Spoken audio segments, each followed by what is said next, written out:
Just got this like 2 days ago. When I first got it, it was working fine. It was good.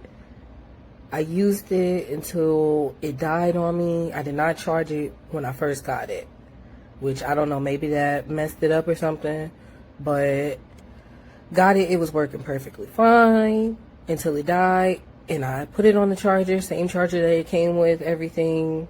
It has not turned on since. It charges, it went from red to green, and ever since it has not come on. I'm not sure if it's a faulty one or what, but yeah, just got it like 2 days ago. Used it first, it was fine, but now it does not work anymore. Do not buy.